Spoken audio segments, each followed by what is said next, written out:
পাকিস্তানের সঙ্গে সবশেষ ম্যাচে বুমরাহ ৪৫ রান কনসিড করেছেন না। একদম যে অবিশ্বাস্য বুমরাহকে আপনি চিনেন, সেই অবিশ্বাস্য বুমরাহ দেখা মেলেনি পাকিস্তানের সঙ্গে। ইনফ্যাক্ট ৩ ওভারে শুরুর পাওয়ার প্লেতে ৩৪ রান কনসিড করেছেন একজন বুমরাহ। একটা পরিসংখ্যান জানাই আপনাদের, বুমরাহর এই লম্বা টি-20 ক্যারিয়ারে আইপিএলে বা কত ধরনের ম্যাচই তো খেলেছেন। ইনফ্যাক্ট প্রথম পাওয়ার প্লেতে এত বেশি রান, ৩৪ রান কখনো এর আগে কনসিড করেনি একজন বুমরাহ। এই পরিসংখ্যানটা জানায় পাকিস্তানের সঙ্গে একদমই সাদামাটা দেখা গিয়েছিল বুমরাহকে। তবে বুমরাহ যে কতখানি অবিশ্বাস্য প্রাপ্তি সেটা দিনের পর দিন, বছরের পর বছর যদি ভারতীয় ক্রিকেট সামান্যতম ফলো করে থাকেন আপনার হয়তো জানার কথা। ইনফ্যাক্ট আপনি যদি সবশেষ টি-20 বিশ্বকাপের কথা চিন্তা করেন, সেখানে বুমরাহর ইকোনমি ছিল ৪.17। মানে আপনি ভাবেন যে একজন পেসার বিশ্বকাপের মতো গুরুত্বপূর্ণ সব ম্যাচে বল করবে, তার ইকোনমি ওভারে 5-এরও কম থাকবে। আর প্রত্যেক উইকেট মানে এক একটা উইকেট নিতে গড়ে প্রায় 8-এর মতো রান দিয়েছেন। আপনি চিন্তা করেন একজন পেসার আপনার দলে খেলবে, সেই বোলার ওভারে 5-এর কম রান দিবে আর একটা উইকেট নিতে প্রায় 8 রান খরচ করবে। এমন বোলার তো মানে আপনি আপনার দলে যে কোনো মুহূর্তে নিতেই চাইবেন। রুচি চানাচুর অরিজিনাল মিক্স, চানাচুরের আসল স্বাদ।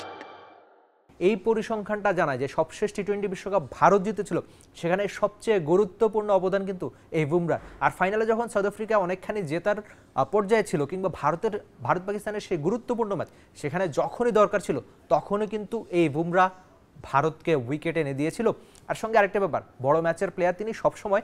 আগের ম্যাচটা রেস্টে ছিলেন শ্রীলঙ্কার সঙ্গে, মহাগুরুত্বপূর্ণ ফাইনাল ম্যাচে যদি ভারত পাকিস্তান ম্যাচে ভারত যদি জিততে চায়, সেখানে অবশ্যই বুমরাহকে অবিশ্বাস্য কিছু করতেই হবে।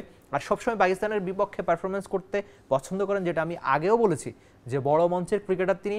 বিশ্বকাপের পরিসংখ্যান কিংবা গুরুত্বপূর্ণ সব ম্যাচে ভারত তার দিকেই তাকিয়ে থাকে। এমনিতে ভারতীয় বোলিং লাইন আপ ঠিকঠাক, তবে বুমরাহ যদি নিজের দিনে নিজের সেরাটা দিতে চান, তাহলে অবশ্যই ভারতের জন্য জয়টা সহজই হবে। আর এমনিতে সবশেষ কয়েক বছরের কথা যদি আপনি চিন্তা করেন, ভারত পাকিস্তান ম্যাচ কথার লড়াইয়ে বা আমরা যতখানি আলোচনার উত্তাপটা টের পাই, কিন্তু ওই মাঠের লড়াই এক পাশেই হয় বা মাঠের লড়াইটা এক পেশেই হয় অনেকটা। এবারও কি তেমন কিছু, নাকি ওই এক পেশে একটা ম্যাচই বুমরাহ বানিয়ে ফেলবেন? পাকিস্তান যদি আগের ম্যাচের মতো তাকে ঠিকঠাক খেলতে পারে, তাহলে হয়তো পাকিস্তান লড়াইটা জমাবে খানিক, কিন্তু বুমরাহ নিশ্চয়ই ফাইনালের দিনে নিজের সেরাটা দিতেই চাইবেন, নাকি? For more updates, subscribe to our YouTube channel and click on the bell icon. Follow us on Facebook and Instagram.